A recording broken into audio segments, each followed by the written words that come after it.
What's going on, PWC fans? It is your host for the evening, Frank and the Furious, bringing you the PWC Season 5 Awards Ceremony. I am thrilled to bring this to you guys tonight. You guys have voted, and we have our winners for the awards for Season 5. I would like to lead off, before we jump into the awards, I would like to lead off with saying that this season was a bit of a rocky road at some points. We encountered our struggles, but we persevered. This was a heavily successful season for the amount of people participating.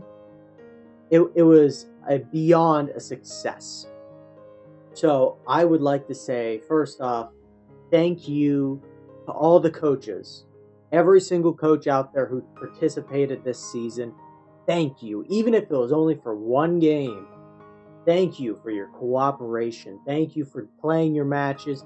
Thank you for being gracious winners and being good sports when you lose. Thank you for that. You've made the PWC such a welcoming community to others, and it's what we like to see as myself, Trinell, Jules, all of us. We love to see the league cooperating and everyone having a good time, because that's why we play this game. We wanna have fun.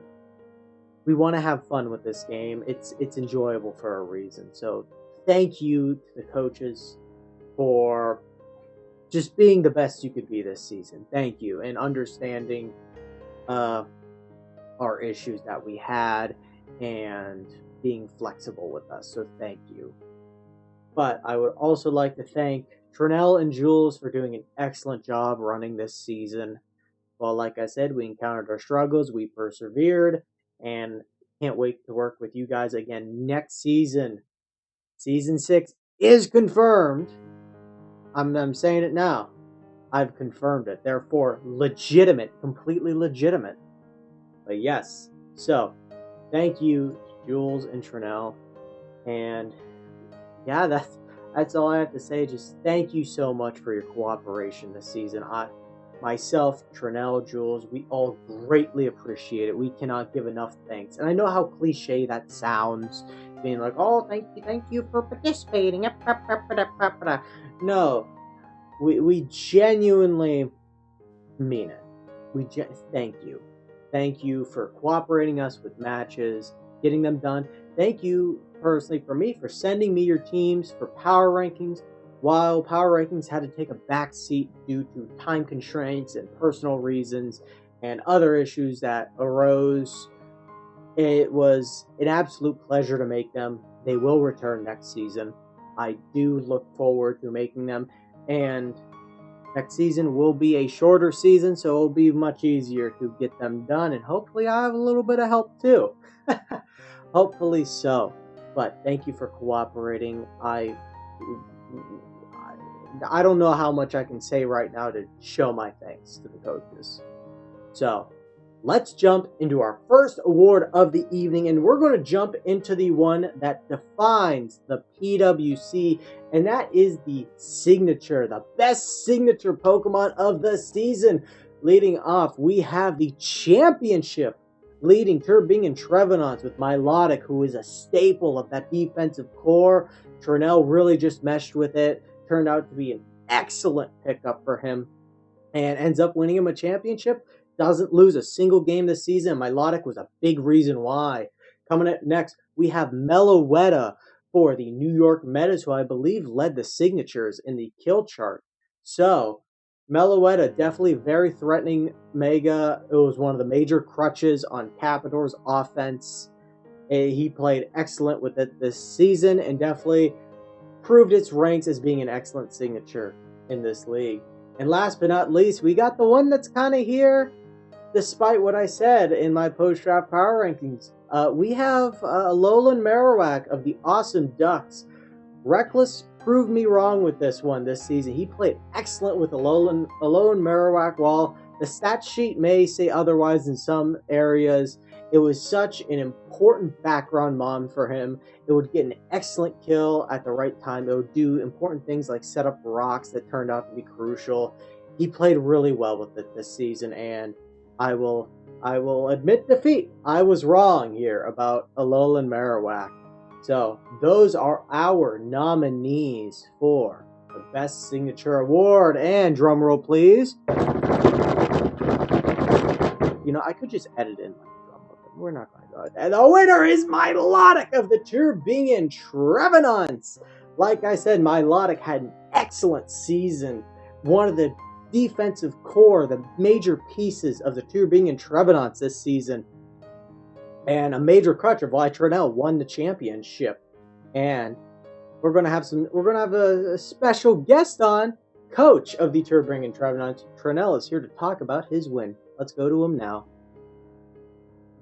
What's going on, PWC fans? Today here we have the winner of the Best Signature Award, the coach of the Turbingen Trevenants, Trenell here with his winning MILOTIC. Trenell, how are you doing today? I'm doing very well, thank you. So thanks for the announcement, and hi guys. So I wanted to ask Trenell a couple questions for his win here, and starting off with question number 1. As your chosen signature, which week did you feel like MILOTIC had the best matchup and why? Oof, all right.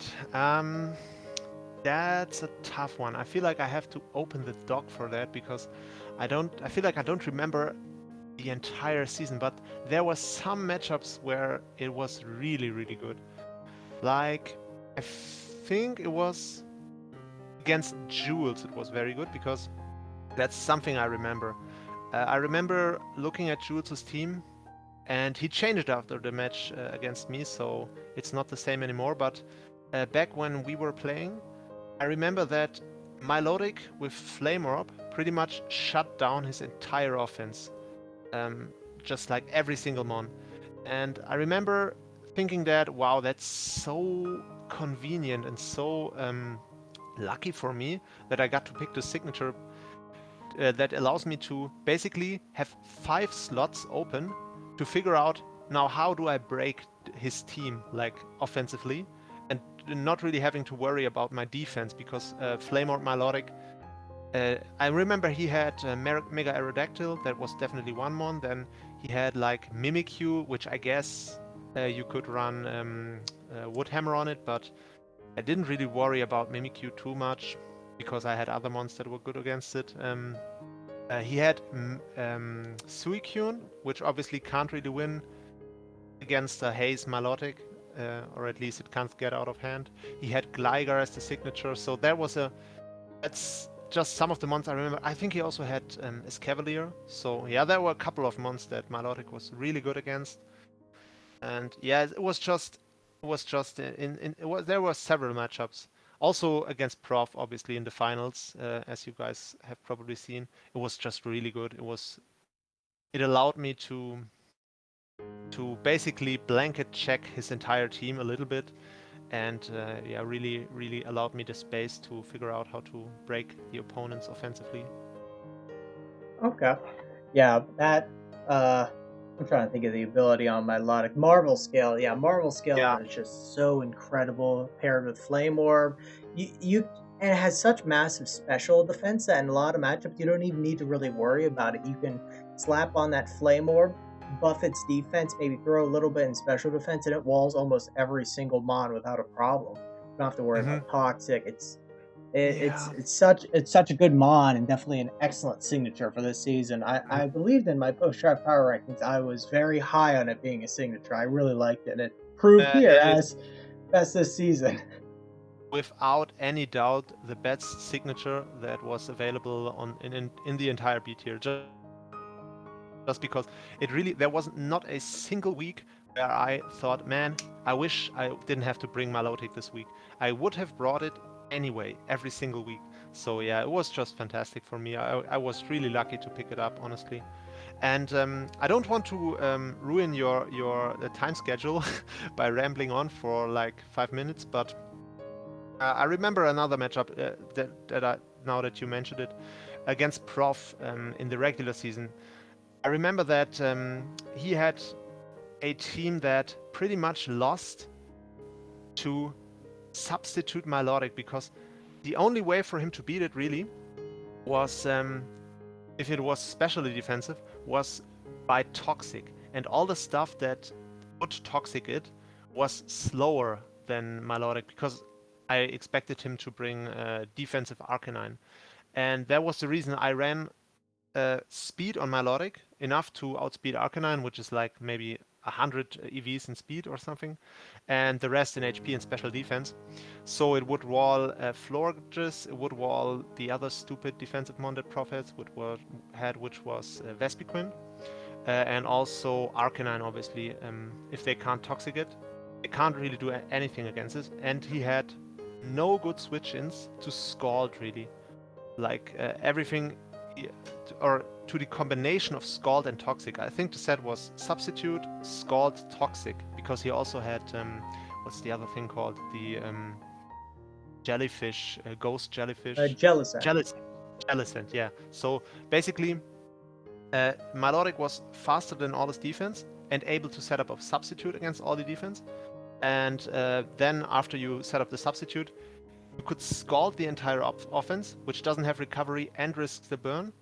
And if he goes into another defensive mon, you would beat it with Toxic. So there was pretty much no way for a Prof to beat MILOTIC. So yeah, those are my two answers that come to mind. The match against Jules, when I had it, just due to raw bulk. And against Prof, it was actually more of a win con, because he couldn't really beat it.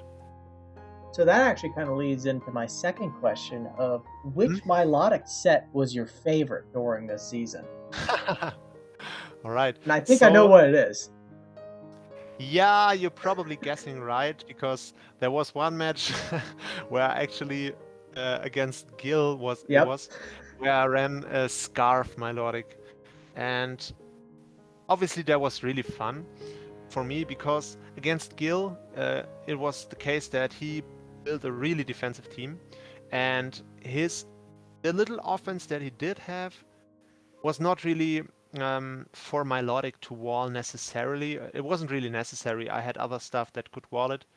And then I thought he had Zeraora, and he had what's it called? Mega Diancie and Infernape. Those was pretty much his offense. And when you think about it, my Scarf MILOTIC outspeeds Zeraora by exactly 1 point. And it 2-hit KOs it as well. So I thought, man, if I don't really need it defensively, he's never gonna expect Scarf MILOTIC, and he might stay in with an Infernape, maybe if it's banded or something, to U-turn out against the MILOTIC, or even, I don't know, maybe he has some crazy plan with Mega Diancie and stays in. I might be able to catch them off guard, or even the Zeraora, obviously, if he is in against me and is maybe a little bit chipped from something else, like just below half. I would be able to just take him out by surprise. So yeah, and it worked out quite well in that match as well, because he didn't end up bringing a Scarf Silvally, which he did run. He didn't run a speed boosting nature on it, so I was actually able to outspeed the Scarf Silvally with my Scarf MILOTIC late game, and it managed to clean up with my Scarf MILOTIC. So that was definitely something that comes to mind. Yeah, that was definitely a fascinating set to review when I first saw it, because I remember watching that battle live, and then MILOTIC outsped something, and then I'm like, come again? And then lo and behold, it was Scarf, and I'm like, what a set. That was one of my crazier teams as well, because I was running Manual Sun that week, and I also had Weather Ball on MILOTIC as one of the moves. So when I was under Sun, which would obviously nerf MILOTIC's stab, I was able to click Weather Ball. And Weather Ball on MILOTIC, Scarf MILOTIC, is still able to 2-hit KO Zeraora. So yeah, that was nice. That was fun, and it worked out as well. So yeah, definitely one of the most creative sets I've seen in a long time. But moving on to the third question. Sorry. Yeah. If I can, I want to make honorable mentions, because I really basically most weeks I just ran, or a lot of weeks I just ran the Flame Orb MILOTIC. But the set I mentioned earlier against Prof with the Substitute Toxic Scald with speed investment was also something that worked out really well. It was a really good win con that also worked out against Prof in the regular season. And that's something that it was probably, I had more fun using that set because I felt so safe. It felt like that MILOTIC set was completely untouchable. And I remember that playing that set was a really good feeling. It was one of the weeks where I was the most comfortable to know that I would definitely win this match against Prof in the regular season because I had a really good matchup. All right, that's it. I'm not going to ramble any longer. Alrighty. So moving on to the third question. What are your final thoughts on MILOTIC after using it for an entire season and postseason run? Well, I mean, I don't know if we made any tier changes to MILOTIC, but we really should. It shouldn't be allowed to be a signature because it is just too good. I can only recommend it, honestly, nowadays because the addition of flip turn is so huge because now you have so many options with it. What makes it great in draft is the fact that water is a type that you need to bring every week, basically. You always need a water type, and water type that has just high raw bulk stats. It's just bulky due to its stats and not necessarily due to a good type matchup. Is just so good it's just something you can bring every week, and you can look at the opponent's team and think like, all right, do I need it as a pivot this week to switch into something? Do I need it as something that beats walls because you can run the flame orb, which means the walls can toxic you and you can toxic the walls back, so it beats most walls. You can't really set up on it. Does he have a setup sweeper? You can run haze, it's not a problem. It has so many options that allow you to be flexible with it and to really never make it useless in a matchup. I didn't have a single matchup, as I said earlier, where I thought I don't want to use it this week. So yeah, it's just a great mon overall. It has two usable abilities. In Marvel Scale is the obvious one with Flame Orb and the boost in the defense stat, but also competitive can be useful because even if you don't invest in special attack, switching MILOTIC into a defog means that even uninvested, it will be at like 470 special attack, and you don't easily switch into a 470 special attack Scald without your team architecture taking damage. So yeah, it's just honestly, overall, it was one of the reasons why I made this run, or was able to make this run unbeaten, was just because I feel like I had an inherent advantage every week because my signature was just useful, and a lot of times the opposing signatures just weren't. And yeah, so that's something I can always recommend, honestly, MILOTIC. Well, I would like to congratulate you with your win, and any final words for the viewers? My final words would be, don't smoke, maybe. I don't know. I don't have any wise Excellent words to final offer. words. All right, let's move back to the award show. Moving back to the awards ceremony. This season, we had an incredible amount of Pokemon that were played excellently on the offense, and it's tough. It's tough when it came to the voting for the nominees of the Best Offensive Pokemon Award, because there are so many Pokemon that were left off the list that it was hard leaving them off, such as Mega Gallade for the New York Metas, Urshifu for the VA Litwicks, surprisingly Mega Venusaur for the Old English SQ. That Dirk Bilbo played excellent offensively with it as well. Other mons such as Mamoswine of the Shonen Blacklist, and then the Anchorage Appletons. You have Tornadus T with the Awesome Ducks. So many different Pokemon, and the cocaine-driven superior of the Turbingen Trevenants, just snorting its bright powder. I hate that thing. So many Pokemon were played excellently offensively this season. It was tough picking the nominees for this. It could have been narrowed down to 8 mons. It was that difficult. So many good options. But our nominees for the awards are Mega Medicham of the Begone Doc, Cricket, Todd. Prof played excellently with Mega Medicham in the later half of the season, and it was a big piece of his that allowed him to go on a not a championship run, but a deep playoff run. Almost. He put Trinell on his back feet for part of the championship match. But Mega MEDICHAM, he played excellently down the stretch, helped him get into a good playoff seeding, and then just cruise his way to the finals. So, excellent work here, well deserving of the Best Offensive Pokemon Award. Almost won the kill title this season, but the kill title will come up in a moment. Up next is Latios of the Midnight at Mimikyus. Latios was a big unsung hero of this team. This team was really known for its cornerstone defense of Gligar and Suicune. So Mega Latios always came in, got off those fresh pickings and racked up kills, and it was overlooked as an offensive threat this season, I feel, when it came to players playing against the Midnight at Mimikyus. Jules and Nora played excellent with this Pokemon. And last but not least, we have our kill leader of Season 5, Tapu Fini of the New York Metas.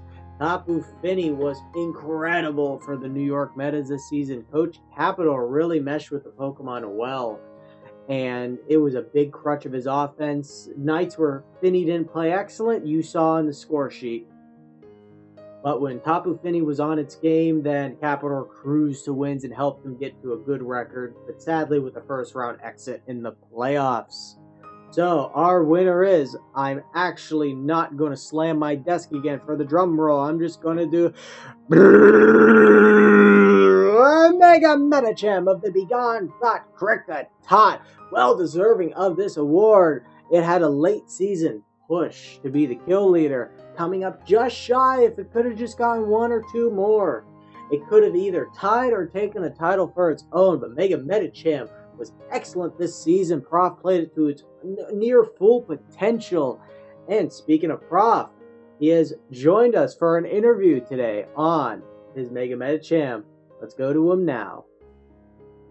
What's going on, PWC fans? Today here we have the winner of the Best Offensive Pokemon Award, the coach of the Mega MEDICHAM. We have Prof here. Prof, how are you doing today? Pretty well, thank you. Thank you for asking. So, I want to jump in some questions I have for you here. So in question 1, what were your initial thoughts on Mega MEDICHAM before the season, and what are your current ones on it now after that it's been voted as the best offensive Pokemon this season? They're pretty much the same. I already thought before the season that was amazing, that it would crush through like most of the cores, most of the teams. It was, yeah, I thought it was amazing, and turned out it is. Yeah, it definitely is an excellent mon. While it does struggle with ghost types, they are few and far between, and they don't get drafted a lot by coaches, especially the good ones. So Mega MEDICHAM has very few weaknesses, and it's allowed to just plow through some offenses. Yeah, it's mostly the weaknesses of Medi. They're probably just the psychic types and the ghost types. Yeah, and Rocky Helmet maybe, but yeah, that's about it. So moving on to question 2, which move or moves were unexpectedly very useful on Mega MEDICHAM that you may have not thought of were as useful or even useful at all on it?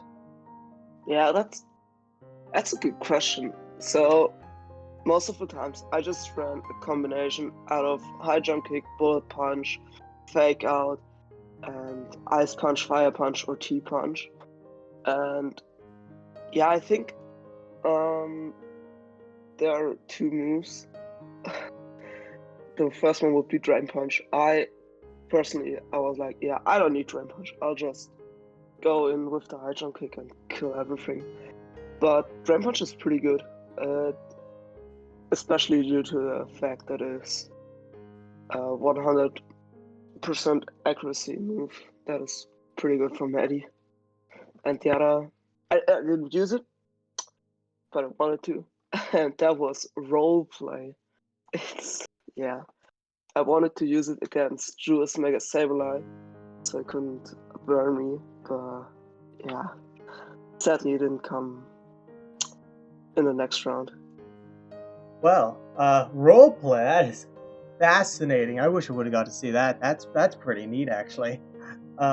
Yeah, Drain Punch, I mean, definitely, you just mentioned earlier, Rocky Helmet can be kind of a weakness. It completely negates that at all. Just, alright, I can just recover that right back. So, yeah, Drain Punch, while you always think of high jump kick, that's the move you're going to get killed with. Drain Punch also just hits super hard that sometimes you're like, I don't even need high jump kick. I can still 2-hit KO with Drain Punch. Yeah, Drain Punch is pretty amazing on Medi, because it doesn't need that base power. I think Drain Punch has 80 base power or 75. I believe it's 75. Okay, yeah, but yeah, that's fine. The Medi doesn't need more. It doesn't need more than that. Alright, well, moving on to our final question today. What Pokemon of yours did you feel complimented Mega Medicham the most and allowed it to be an insane offensive juggernaut for your team? Okay, I already know your answer for that one, and yeah, there's some in my team. So I think the first one would be like Zygarde. So if you see, Zygarde has 15 kills and Medi has 17. It's like, when I think about it, I think most of the people, they just saw Medi and forgot Zygarde, or they just saw Zygarde and forgot Medi. That was so good. The other one was Bishop. So I mentioned earlier that Medi has like 2 weaknesses, Psychic and Dark Mons, and Bishop is just amazing against them. And the last one is your answer, and that's Raikou. Raikou is just amazing. With the Volt Switch, it just gives you so much momentum. It brings Medi in, and it kills, yeah, like everything. With Medi, yeah. Yeah, I mean, Raikou was another great mon of yours this season, got nominated for the MVP vote. And yeah, it just fit very well with your team. It allowed Mega Medicham to come in on just by clicking Volt Switch or just by getting rid of, like, say, bulky Waters or bulky Psychics, the Shadow Ball that Mega Medi couldn't deal with too well.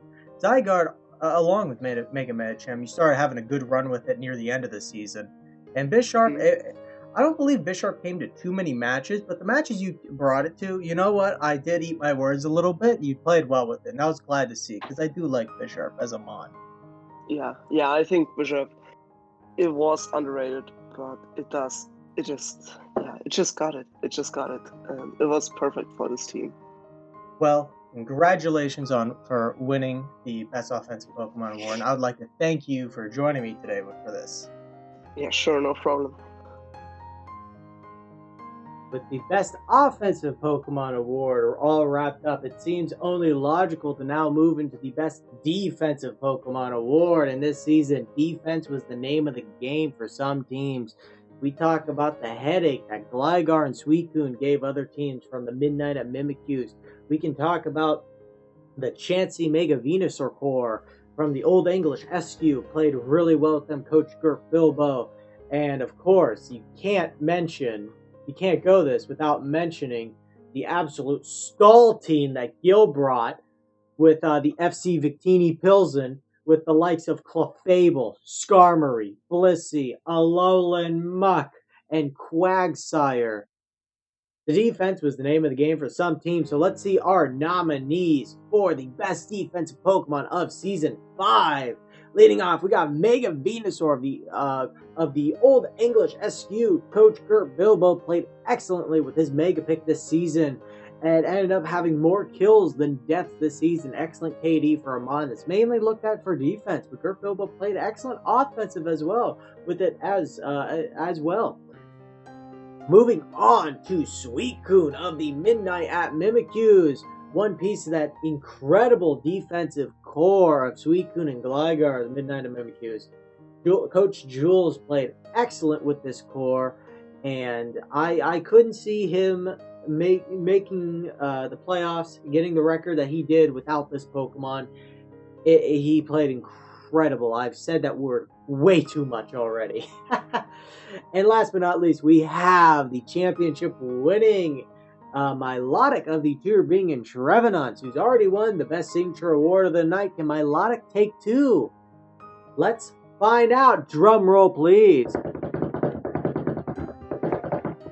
It is MILOTIC of the Turbingen Trevenants takes home its second award of the night, plus the championship award. MILOTIC, big season this season. Stock has heavily risen, and Coach Trinell showed why. And now Trinell will talk about his MILOTIC this season on the defensive end.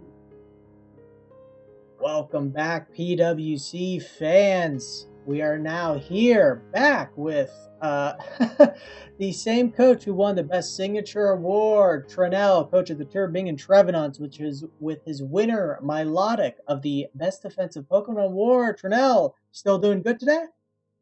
I'm still doing fine, and I'm still happy to see how MILOTIC gets all this recognition, because it definitely deserves 2 awards this season, honestly. Definitely does. It was played excellent this season. And moving on into our first question. MILOTIC was a brick wall this season. But which other Mons on your team do you think supported MILOTIC the most? I think it was only came onto the team late in the season, I think match day 10 or so, but I would have to say Gliscor, because Gliscor and MILOTIC is just deadly together, honestly. They are immune to status, and both of them most of the time, because MILOTIC will run Flame Orb a lot of the time and Gliscor will run Toxic Orb, and they just complement each other very well typing wise. Gliscor sets up hazards, both are able to keep up momentum. Gliscor is a good stall breaker, MILOTIC is a good offense breaker, setup breaker with haze. So yeah, it's just really tough to beat teams with MILOTIC and Gliscor as the defensive backbone, in my opinion.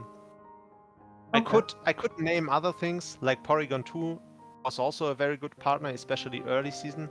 A lot of coaches had trouble against those two, but yeah, I think I'll leave it at that. Okay, yeah, definitely. Gliscor, even though it was a late season acquisition, I guess you could say almost like a trade deadline acquisition late in the season, but it was a big piece of your championship run. So, I mean, it complemented MILOTIC very well. It did. But moving on to the second question, what do you think was the most important support or status move you used on MILOTIC, such as Haze, Toxic, and I'll even count stuff like Flip Turn here, where you're mainly going for a secondary effect rather than the damage? Okay, so obviously I don't know any, I don't remember every match in detail, but what immediately popped into my mind was Haze. I used Haze a lot this season. I remember I used Haze against Keto's Volcarona, for example. There were a couple of matches where Haze was really useful. Also against the regular season match, in the regular season match against Caracasa, where I almost lost. Haze came in really clutch against Iron Defense Ferrothorn. MILOTIC was able to beat Ferrothorn actually one-on-one, which was really funny. Yeah, so I would say out of those, it was definitely Haze. I used Toxic a little bit, but not too much. I only really remember using Toxic against Prof. And Flip Turn, it was nice, but most weeks I ended up scrapping Flip Turn of the moveset late in the prep, because I figured that some other things were more useful as insurance. Yeah, so I ended up running Haze a lot, and it definitely put in work. Yeah, Haze is definitely a life-saving move, where in a match, if you just see something, just even one turn of setup, that could mean death sentence for a lot of teams. And having such a fat Mon with Haze on it, being able to at least take one hit from a Mon at +1 or potentially +2, and then scrapping that, and basically saying you can't click that again as long as I'm alive, then it's such a life-saving move. So yeah, Haze definitely very important status move. Yep. And it shuts down every single Calm Mind user in the game, pretty much. Oh yeah. Awesome. And moving on into our third and final question, what moments this season did MILOTIC really just come up big for you? What moments this season? Yeah, the only moment I can obviously pick is the moment where it pretty much won me the championship. It was a late game against Prof. It was Prof's Mega Medicham is always obviously hard to switch into and hard to stop. I had a Yuxi planned to stop it, but he ended up critting my Yuxi, which had rest and Rocky Helmet, which was honestly, I planned to keep it until late game so he wouldn't ever be able to do damage with it, but he critted early game, so it was gone. And I didn't have good switch-ins anymore. And yeah, so the situation got a little bit hairy late game, so the only thing that was still able to take a hit from Mega Medi late game was my MILOTIC with Flame Orb. And I had to keep it really healthy, and yeah, so it was that moment, I think the third to last turn or something like that in the grand finals match, where Medi hit the battlefield for the last time, and it was up against my MILOTIC, which was at like, I don't know, 90% of health, and it took a Mega Medicham high jump kick and was able to knock it out with Scald to ensure my victory in the grand finals match. So yeah, that's the moment that comes to mind, where it was the last resort, because had it failed, I only had Gliscor in the back, which would have obviously died to an Ice Punch, and the other mon I had in the back was Dragapult, which could still have won the game, definitely would have beaten Medi, but yeah, I'm not gonna go into the situation in detail, but that's where MILOTIC really came in clutch, being able to take a high jump kick against Medi late game in the grand finals match. Yeah, I mean, that's somewhat of a cliche answer, but it's a good answer nonetheless. In a championship game, when the unexpected has just occurred and it comes up big, that's the moment that you're gonna really remember of using that mon, where it's like, man, thank God I had that mon on me at that time, because if I didn't, or if I would have played a little more recklessly with it, then I could have lost this match. And I could have lost the championship. Yeah. The other moment that comes to mind now that I think about it is the moment against Gil, because I also almost lost to Gil, because I had to hex Gil to to win that match, and outspeeding Silvally, the Scarf Silvally late game, was also pretty clutch. So yeah, that's another moment that comes to mind. All right. Well, I would like to thank you for joining me again. Congratulations on your second win of the night. And yeah, let's return back to the award ceremony. Back to the awards ceremony, and after wrapping up the best offensive Pokemon and the best defensive Pokemon this season, it only seems fitting to now move into what was the best Pokemon this season. Who was the league MVP? And there are definitely many different routes you can take this. You can take it as which team was the best offensively for a team and really carried it to victories. Which Pokemon was the best defensively and carried its team for victories. Which Pokemon was kind of behind the scenes that did a little bit, didn't really show up on the stat sheet, but really came up big when it was important and drove the offense and the defense of the team. Or what Pokemon was just excellent all around. So let's meet our nominees for the Pokemon MVP award, the season MVP. First up, we have Urshifu of the VA Litwicks. Urshifu was an excellent pickup from the VA Litwicks.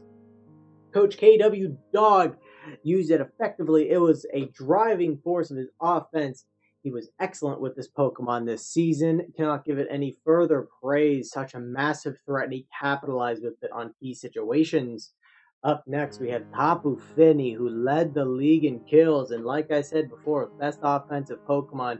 This thing was a driving force for Capador's team. If Tapu Fini did not play well, typically Capador did not win the match. So, Tapu Fini, strong pull for that, for being the MVP of when it was not playing well, you could see in Capador's team. And last but not least, we have Raikou, who kind of fits into that category. Doesn't show too much up on the stat sheet, but Raikou for the Begone Thought Kricketot was in my opinion, was the driving force of that team's offense, even though Mega Medicham was the kill leader. Raikou effectively utilizing Volt Switch and killing key mons in key situations. It was excellent for Prof and the Begonthar Cricket Tot, and it was another piece that really pushed him and propelled him forward to make that deep playoff run he did this season. So, our winner for the season MVP award is Tapu Fini of the New York Metas. Capital played excellent with this Pokemon. I cannot stress enough, when Capital's team was playing well, Tapu Fini was leading the way. This Pokemon was the driving force of Capital's team. He lived and he died by Taunt, Calm Mind, or any other Tapu Fini sets he had. Played excellent with this Pokemon. Unfortunately, Capital will not be joining us this evening for an interview, so I'm just going to talk a little bit about his Tapu Fini myself. Tapu Fini for Capital's team, like I said, it was a key driver of this team. While on the stat sheet, you will see the likes of Mega Gallade have 12 kills, Meloetta have 11 kills. Nothing compares to Tapu Fini's 18 kills, and you can see in the differential of all of his other Pokemon. Meloetta, Mega Gallade, Cinderace, and Salamence were the only one who were pluses, and 3 of them were at or below a +6. Gallade and Tapu Fini were the 2 driving offensive forces, and when you watch the battle, you could clearly see it was Tapu Fini all the way. So, with that being said, Tapu Fini, well deserving of this reward, and congratulations to Capital for his big win here. Moving on over to our next award for this ceremony. Every league, every Pokemon league, you have your high tier picks and your low tier picks. Your high tier picks are typically what you're going to build your team around. They're going to be the main core, and any low tier picks are going to be good complements. But some coaches here, they made those low tier picks part of their core. So let's jump into the nominees for the best budget Pokemon as voted by you guys for Season 5. Nominee number 1, Passimian of the Old English SQ. Coach Kurt Bilbo played excellent with Passimian. This thing was vital for his offense, and he showed how amazing it is offensively with his prowess. Double digits within kills. It was prominent in every match, whether it was Banded, Scarf, or another item. Kurt Bilbo really effectively used Passimian, and it's one of my top mons. I really like this mon. I'm really glad to see it flourish this season under him. Nominee number 2, we have the complete opposite here. We got Kangaskhan of the Midnight at Mimikyu's. Coach Joels made this thing a defensive juggernaut, and it became such an valuable part of his team that it squeezed its way into the defensive core of Suicune and Gligar. This thing is what helped them defeat nominee number 3, Gil, in their wonderful match that I think it's going to need an analysis. I think it's going to need an analysis. Yes, foreshadowing. Yes, Kangaskhan rightfully gets the nomination. This was a key piece of Jules' team moving forward and allowed him to finish with an amazing record, and was an absolute steal for him. I doubted it at my post-draft power rankings. He proved me wrong here. And our third nominee, we have Quagsire of the FC Victini Pilsen. Coach Gil played incredible with Quagsire with a defensive core of Skarmory and Blissey. You don't really think much of what Quagsire may do, but Gil made you think about Quagsire every single match. If you didn't have a grass move, you weren't breaking it. That's how Gil played it every single time. It didn't have a grass. Even if you had Toxic, he ran rest on this thing a few times.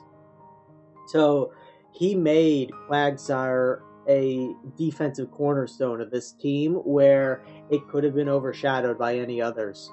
So, with our 3 nominees, the winner of the best budget Pokemon of Season 5 is Kangaskhan of the Midnight at Mimikyu's. Like I said before, this mon squeezed its way and forced its way, enforcing Jules' hand to making this a core piece of his team despite being in the bottom tier of draft picks. This thing was just downright brutal if you did not have a fighting type or a fighting type move to play this. He always kept it healthy with Heal Bell going around, never let stay toxic for too long, always wish passing with this thing. This is very well deserved here. Unfortunately, Jules will be unable to join us for an interview, so I'm just going to go a little bit more into Kangaskhan. Amon, I doubted. I said it felt kind of redundant with his team. I didn't really understand it. But Jules kind of turned Kangaskhan what it would seem to be on its head. Instead of being, offensive normal type, it's got a lot of coverage, he utilized that kind of decent HP stat and decent defenses, and he made it a defensive wall. Only having one weakness and having an immunity, that was pretty well for him. It was I would say a poor man's Licky Licky, but I don't even want to say that because they proved to be almost on par as Licky Licky. It witch passed perfectly for Jules. He was able to keep other stuff like I'm trying to think of his water type, Suicune. He was able to keep that mon healthy with Kangaskhan here if he didn't have rest or if he was getting toxic or something like that. So the way he played with this Kangaskhan really just meshed together his defensive core and just allowed him to staple down the match defensively and play a war of attrition. And once everything was in range, let Latios or when he had Mega Diancie or any other of his offensive threats, once they're all in range, all right, go out to the kill team now. These guys, they're going to play a war of attrition. You can't beat them. The trenches have been dug, and they're going to outlast you. So yes, our winner for the best budget Pokemon goes to Kangaskhan. Congratulations, Jules. Moving on to our next award. It's a bit of a different award because you guys have not seen this one yet. It was not one that was nominated for the coaches to vote on. This is one that I chose the nominees and I picked the winner personally because it was an award I created. And that award was the Rockstar Coach of the Season. What does that mean? This is the coach I felt was the most creative and was the most open-minded with their team during this season. They looked at sets that may have been seen absurd by other coaches. They used them, and in situations, they made them work. So it's not just, you were very creative, but it didn't pan out. It was, you were very creative, and it panned out in many situations. And these three coaches, I definitely felt that they were all very creative, and it panned out for them in some ways. Our nominees for this award are the champions of Season 3, Trinell and the two Ring and Trevenants. As he's mentioned before with his Milotic set, he was very creative when it came to this season with piecing together his team, like how he did with the Scarf Milotic, which no opponent, I think, would ever be suspecting that. And stuff like that is what I see with the Rockstar Coach of Season Award, because it's being able to take a step back from standard sets or even little uncommon sets, but they're not too unheard of. It's not too crazy. It's like, oh yeah, that makes sense. No, it is like, oh yeah, Scarf Milotic.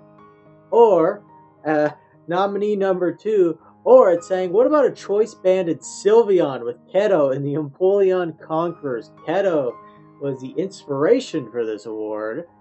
And looking at Keto's teams and how he played with these teams, it was fascinating because he would find success, I would say, a majority of the time with his creative teams. When Keto was getting creative, that's when he was at his best. Now, there were times where he got creative and he got burnt, but that happens. But Keto, inspiration for this award, I famously labeled him the Rockstar Coach of the Week, which will return next season. Power Rankings will with the return of Power Rankings, we'll see a new little segment kind of come on with Power Rankings.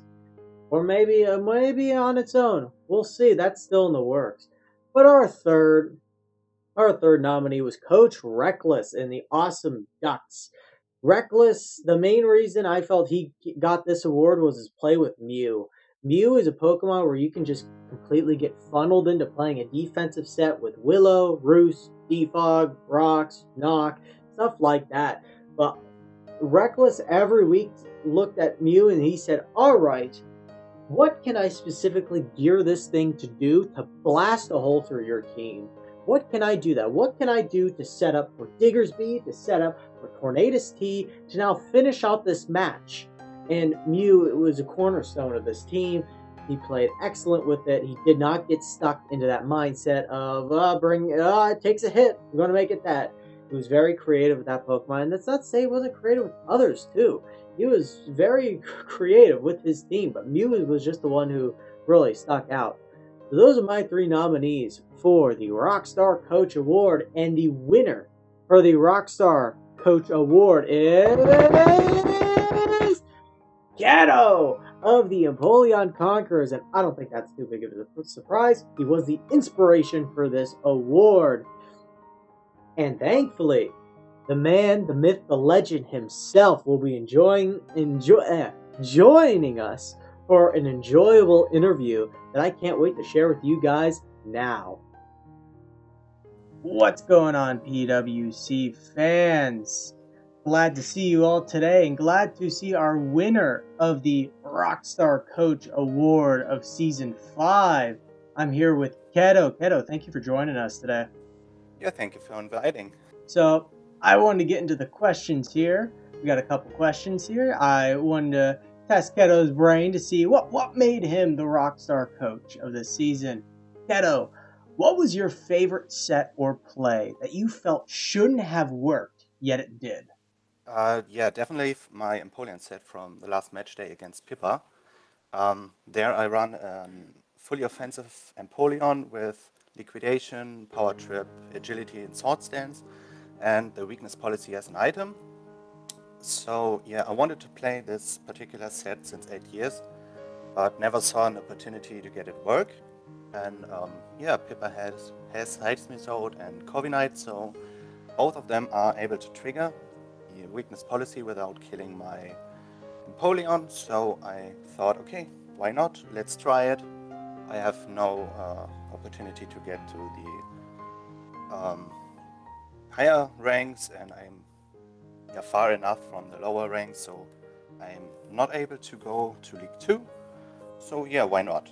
And yeah, I tried and it worked pretty well, as many of us may see, I guess, if they watch the replay. And yeah, I liked it pretty well. Yeah, it was an excellent masterminded set. I have to compliment you there. That was such an amazing set to see work. I mean, the moment, I think it was Seismitoad clicked Earth Power on it. Triggers the weakness policy as you set up an agility. That was perfectly planned, and it was incredible to watch, honestly, because I would have never thought Power Trip as a move I would see in competitive work, but in this scenario, it was really cool to see it work. So the next question. Yeah. Who was your favorite Pokemon to get creative with this season? Yeah, this is a hard question, to be honest, because I liked my Sylveon and my Latias. But from the move pool, I would go with Latias because you can run a physical offensive set or Calm Mind set, etc., etc. I think all of us know the possible sets. Yeah, but I go with Latias because I have a wider field of opportunities and moves. So yeah, I think it's Latias. Yeah, I am a big proponent of Latias being an excellent mon. I've loved using in Draft League, and for that exact reason, you can get super creative with it as such a wide and diverse move pool, and you used it very effectively this season, so that was enjoyable to watch as a big fan of Latias. I just wanted to say Latias performed well in the first match days, but later on, yeah, I didn't get it work as I wanted to, but yeah, I think that's normal in a draft league. Yeah. Depends on the matchup. Yeah, that's some mons, they just maybe, you'll see it throughout the season where maybe, the first couple weeks, that mon's really good, but it just kind of peters off after that as opponents start either preparing for it or it just doesn't have the matchup anymore. But thank you. Moving on to our final question. What was your thought process when you saw your weekly matchups? Do these insane sets already start running through your head the moment you see the matchup? or do you perform some research on your own team and just happen to stumble across something like the Power Trip Empoleon, for example? If you just stumble across Power Trip, that'd be an interesting move this week. Insane sets are in my mind from the start. I look over the matchup and write down the opponent's best Pokemon against my squad, and normally there are 6 to 8 Pokemon that will perform pretty good against me, and based on this I build my team. And during this process I noticed that particular insane sets may work, but I think about creative sets twice, because a set will be trash if the opponent doesn't bring the Pokemon I need to get the set work, or he play around with his squad. So yeah, if he has good switch-ins or counters, the insane sets will not work. So yeah. All right. I saw some good things that may work, but most of the time I don't bring it because it's too. It's not good enough, because maybe he bring a Pokemon or he won't bring the Pokemon, and then the set will be trash. So I go for the safe move set. Okay. Well, thank you so much for doing this today. You did not have to, but it was excellent to hear from you and celebrate your win on the Rockstar Coaches Season 5. I hope we can see some of these more insane sets Season 6, hopefully, because it was fun analyzing all your matches this season. Any final words for the viewers? I want to thank the votings for the Rockstar Award.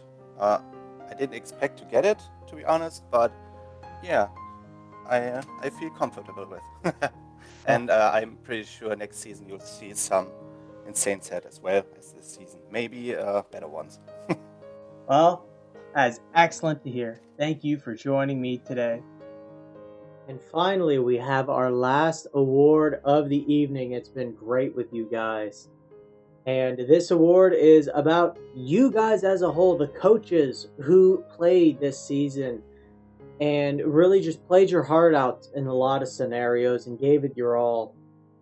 It's so entertaining to see, especially with faces from minors, new faces, returning faces, all seeing how they would adjust to each other, how they would play against each other, despite either some being unknown, some being low ranked, and some being returning veterans. So, for our most surprising coach award, our nominees this season are Trinell of the Turbring and Trevenant. Trinell was a very obvious pick to get a nomination here. He finishes with, I believe, 15-0 season, didn't lose a single game, wins it all, and there were moments where he was close to a loss, but Trinell pulled through in the end, and that alone is enough to get a nomination for most surprising coach. Whether we expected Trinell to at least pick up 11 wins on the season or not losing a single game is surprising in the very least.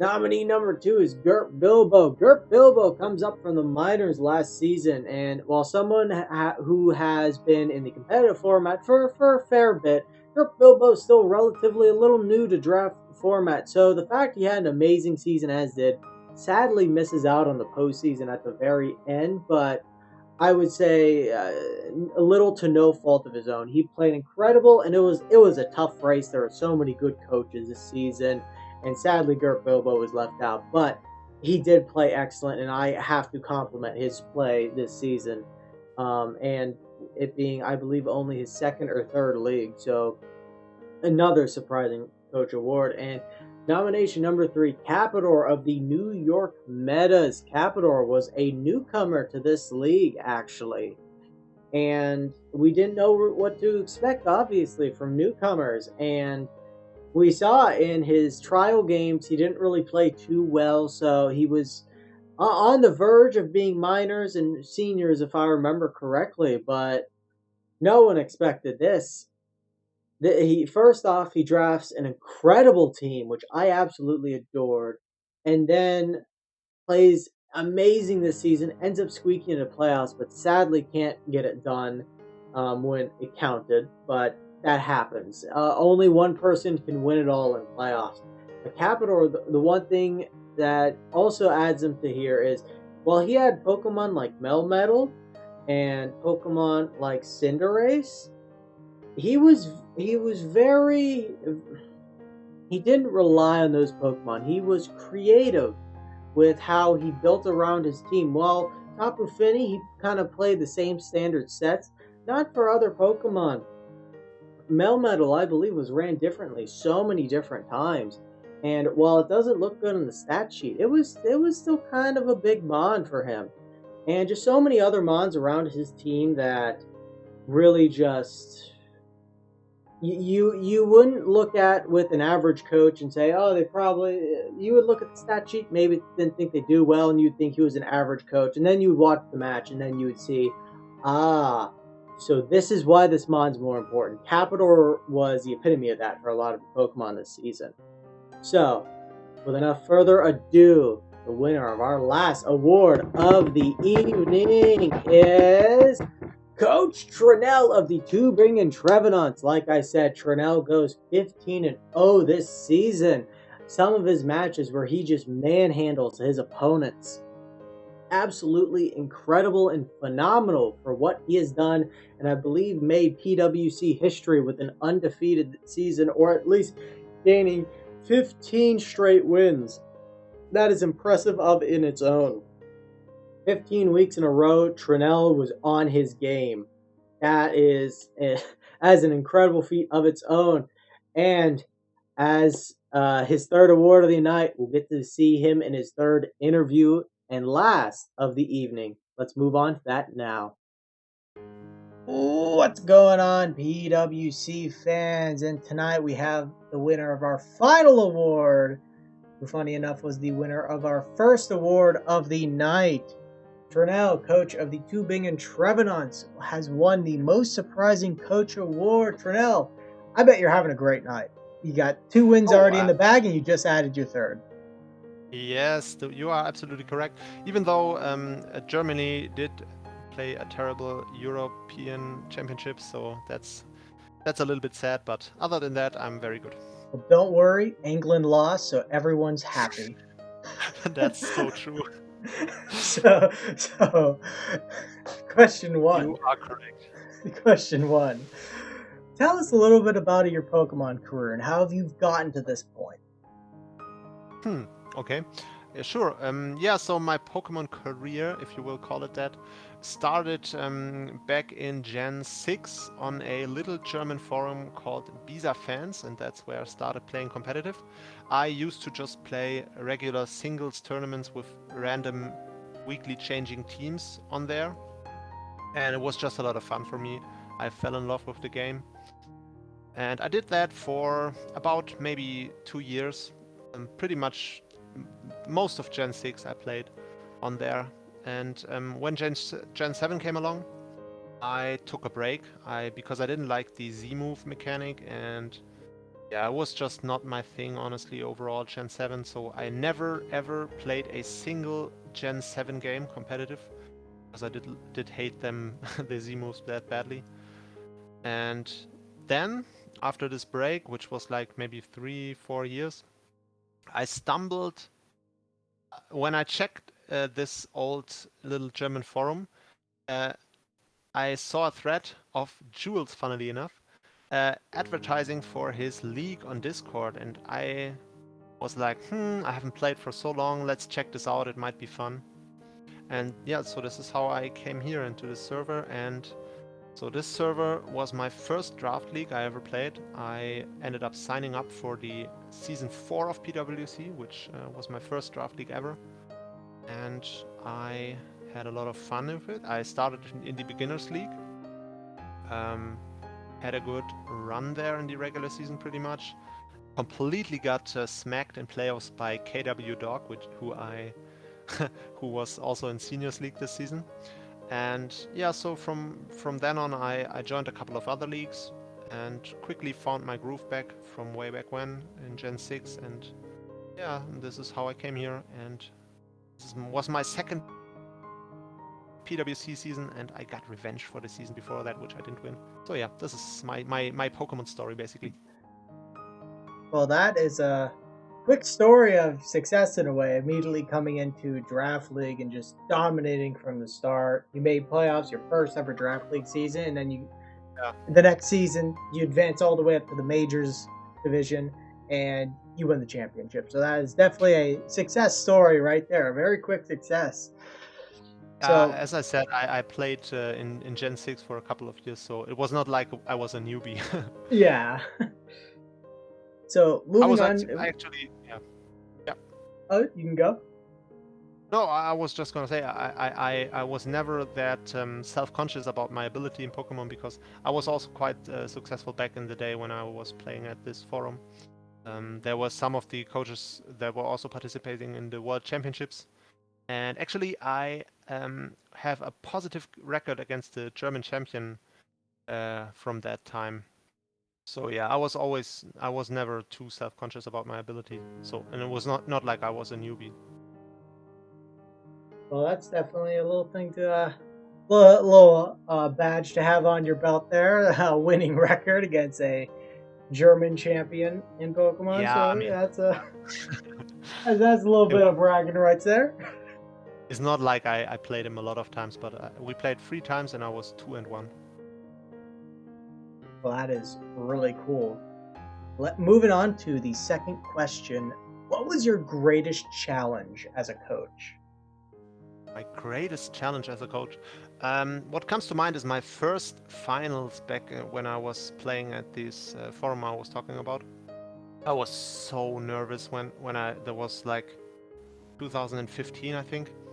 I was so nervous, I couldn't even think. And I ended up winning that finals, but through sheer luck. I didn't deserve to win it. I got like para hacks and stuff like that with Klefki. I remember that. Yeah, that was my biggest challenge. And what else comes to mind? Not much.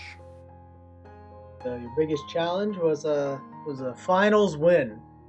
That is a success story. I don't know what it is. Oh man, I feel like I come off as an asshole here, but No, I mean, don't remember anything may just be a natural. Obviously, there are challenges in matches where I lost. I obviously lost against KW Dog in playoffs. Actually, there is one coach now that I think about it that is my greatest challenge, and it's a coach from Minors League this season in the PWC. He's called Brad Pudding. I've never beaten him actually. I've played him 2 times and he beat me both times. So yeah, he might be my greatest challenge. So he just punched his ticket into into majors next season then, solely on that. I think he didn't qualify for majors, but he could definitely be in majors. He's a decent coach. Well, moving on to the third and final question we have here in this entire ceremony, and it's probably one of my favorite. What advice do you have for coaches who are looking to elevate their game? Don't stick too closely to the book, if you will. Don't just always play the sets that are considered good. The way you get ahead of your opponent most times is by doing the unexpected, because most coaches that know what they're doing will prepare for the standard sets most of the time. So it can be very dangerous to bring just the sets that are considered good and standard, because people will prepare for it. And something like, we mentioned it earlier, Scarf MILOTIC, it might be a bad example, but maybe the substitute MILOTIC I was talking about. Sets like that can really be the thing that gives you the advantage, because it will catch your opponent off guard most of the time. And yeah, so that's something I feel like there is an orthodoxy for most Pokemon about sets that should be run or are optimal to play, and I'm really not a big believer in that, honestly, myself. I think that coaches who are courageous and willing to try out sets that they thought of themselves, even if they don't make that much sense on paper against usual other sets, I'm always for stuff like that, personally. Alrighty, well, excellent answer there. Any final words for all the viewers out there? This was our last award, so leave it off with something big. All right. Yeah, no, all I want to say really is I hope you guys had fun in the PWC. We had some ups and downs this season, but I know that definitely, Frank, I want to thank you so much. That's something I definitely should mention for everything you did for this league this season, because honestly, the stuff you did with the YouTube content, it was so much fun, and people enjoyed it, and it definitely elevated the league, the experience of the league, in my opinion. And other than that, yeah, I just hope you guys all had fun. I definitely know that I did. And I hope that you will all be back for Season 6, most part, and still have fun there. Well, thank you so much for joining us for the ceremony. Congratulations on your 3 big wins tonight and your championship win this season. I know you're still iffy on returning next season, but we would love to see you return. Yeah, we'll see. All right, moving back into the final thoughts. And with our final interview wrapped up, this leads us to the end. So, as some final words I would like to say is thank you for watching. This was a massive undertaking to do all of this analyst stuff, to do power rankings, to watch every one of these matches multiple times, go in depth in them, and try to get an educated opinion on how I felt everyone was doing power rankings. At least for me, they took a lot of effort, and I would like to thank you all for being super supportive and enjoying. I really don't know what to say. I'm so glad that you guys really enjoyed this. I can't wait to bring it to you next season. I love doing this. And I really hope to bring more content. Maybe we'll get more people involved with the analyst crew. That would be nice, so we can get more content out there for you. I really enjoyed it, but I couldn't have done it without your guys' support.